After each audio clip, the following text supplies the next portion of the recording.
to Minimal Mindful Mama. I'm Katie Mixon, and today I'm going to be sharing with you some tips to simplify your holiday season. I'm a mom to 4 kids under the age of 10, and over the years I have learned to declutter and to simplify so that I can feel less stressed out all the time and actually be the mom that I would like to be. Now, I love sharing all of the tips that I've learned so that I can help other busy moms to simplify their lives as well. We are approaching Thanksgiving and Christmas, and the entire holiday season oftentimes can become really stressful, especially for us moms who are kind of the magic makers of it all.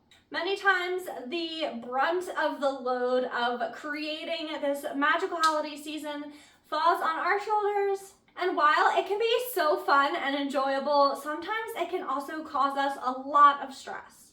So today I have 7 tips for you on how to simplify this holiday season so that it can be less stressful and more enjoyable for everyone. My first tip is to minimize the gifts. Most Americans have so many toys in their homes for their children that a lot of times it can feel like you don't even know what to get your kids for Christmas. We've been so privileged and blessed by the prosperity in our country, but many times our holidays definitely fall on the side of overconsumption.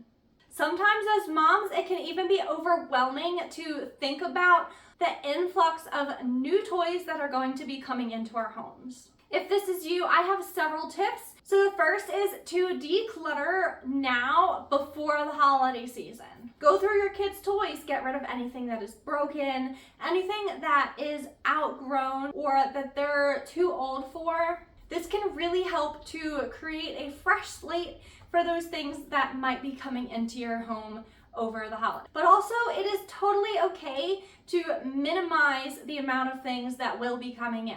There's many different methods for this. You could do the one that is something they want, something they need, something to wear, something to read. In our family, we let our kids each ask Santa for one thing, and then Santa has that one gift, and then we choose a few other things for them as well.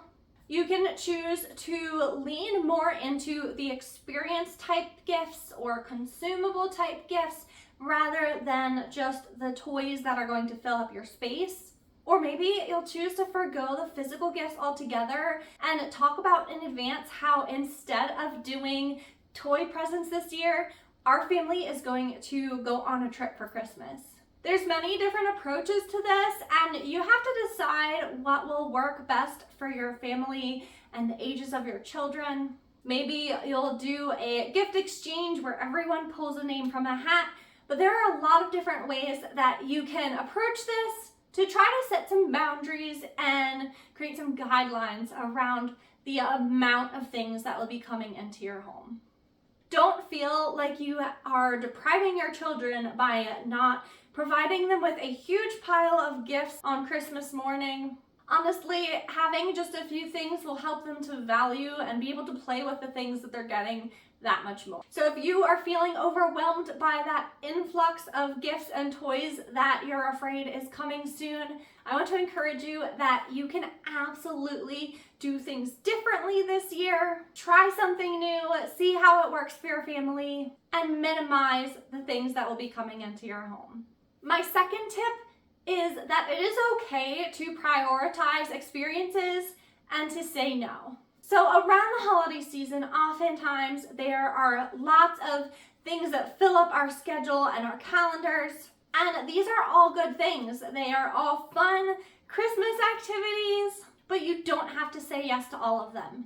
Even though they're all fun and exciting and good things, it's important to leave some margin in your schedule and to make sure there's room for rest and just being together as a family. So choose out the activities that are the most important and special to you and to your family, and allow yourself the freedom to say no to the rest. Sometimes we have to say no to good things to create something even better for our family. My third tip is to take time for self-care and your holiday. So as moms, oftentimes, like I said, we're the ones who create the magic.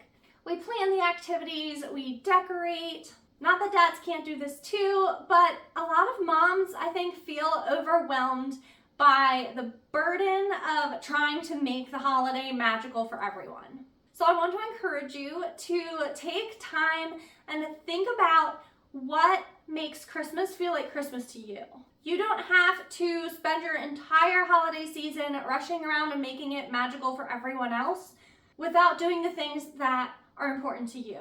So maybe what makes you feel Christmassy is going holiday shopping at the mall and seeing the decorations. Maybe it's sitting in front of the fire with a glass of wine. Maybe it's going to a candlelight service. But think about the things that are important to you about the holiday season and make sure that you prioritize those things so that you get your holiday too. Also, take time for self-care in the midst of running around making it magical for everyone else. Don't burn yourself out at both ends. Make sure that you're getting sleep and food as best as you can. Take time to do your skincare or your makeup. And don't let the focus just become your children, even though that's what we love to do as moms. If you do it too hard, you'll start to resent it. So while absolutely it's a wonderful thing that we get to create this magic for our children, just make sure that you have little pockets of time for yourself too. If you're enjoying these tips so far, please be sure to like this video and subscribe to my channel down below. It really makes a big difference and I so appreciate all of you watching. My fourth tip is to set boundaries with relatives. I know that this can be a big topic around the holiday season, but if you are feeling fed up and like you cannot handle one more thing, it is absolutely okay to say no to relatives, even at risk of disappointing them. Your family is what matters. And while yes, we can do this nicely and try to minimize hurt feelings maybe, sometimes it's most important that you say no to this activity or to that, or say, let's come up with a compromise. Maybe we can do this on a different day that will work better or be less busy for everyone. This can be a really difficult thing to do. There's lots of great books out there about setting boundaries. So if this is something that's extra hard for you, maybe that would be something to look into. But I just want to encourage you that it's okay to voice your feelings or opinions. And you don't just have to go along with what everyone else's expectations for you are.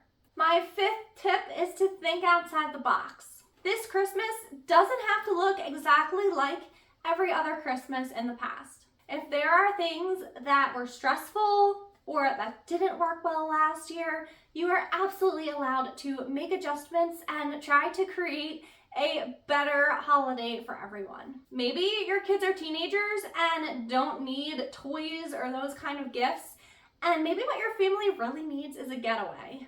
Maybe having some screen-free family time would be so beneficial to you this year. Or maybe what your family needs is to just say no to all of the activities and stay home. Maybe this year, instead of all of the toys, it would be really fun for your family to build a really cool Christmas light display in your front yard. Your holiday season doesn't have to look exactly the same every year. It doesn't have to look just like everyone else's holiday. You are allowed to make adjustments and think outside the box and decide what would be life-giving for your family this year. What would bring you closer together and really help you feel cozy and together without being stressful. My sixth tip is to delegate responsibilities. This can be hard if you're the type of personality that likes to do everything yourself, or if you feel like it won't be done as well unless you do it yourself. But I want to encourage you to try to delegate. Think about the things that you are especially good at and love to do, and do those things, and then delegate the rest. Maybe you really enjoy decorating, but you don't enjoy the baking. It is totally okay to outsource that. Buy your food from a bakery and don't worry about the cooking. Or maybe you really love picking out the gifts for everyone, but the idea of cleaning your house to decorate is overwhelming. It's okay to hire someone to come and clean your house for you. And maybe you can get your kids to do a few decorations instead. Or maybe you really hate picking out the gifts. It is totally okay to have your kids create a wish list and send it to you. It doesn't always have to be a big surprise. These are just a few examples, but take my last tip into consideration and think outside the box of ways that you could delegate or outsource the things that don't bring you joy and cause you stress this holiday season. My seventh and final tip is for if you are hosting Thanksgiving or Christmas, and that is to plan simple activities to have out when you're hosting. If you know that you're going to be busy in the kitchen, or if you know that you're usually trying to get people to connect and talk and really play that active hostess role, sometimes it can be really helpful to have an activity for people to do to kind of diffuse the awkwardness and help people to relax and enjoy and have something to do with their hands. This might be putting out a Christmas puzzle, or maybe you'll put out some coloring books or a craft for Thanksgiving. Something simple and not too complex that everyone can do and enjoy together, so that your guests have something to be working on that can kind of help to break the ice. It can give the introverts who are over a way to sit quietly and work on something and not feel like they have to be busy making conversation. And it can help your whole gathering to go more smoothly and take some of the burden off of you to get people talking. Those are my 7 tips for simplifying your holiday season. Let me know in the comments down below what your best holiday tip is. I am always looking for new ideas to help reduce stress around the holiday season so that we can all enjoy it more. Before you go, please be sure to like and subscribe to my channel. It really helps me out so that I can continue to create content for you guys with these tips on how to simplify. Thank you all so much for watching, and I'll see you very soon in the next video.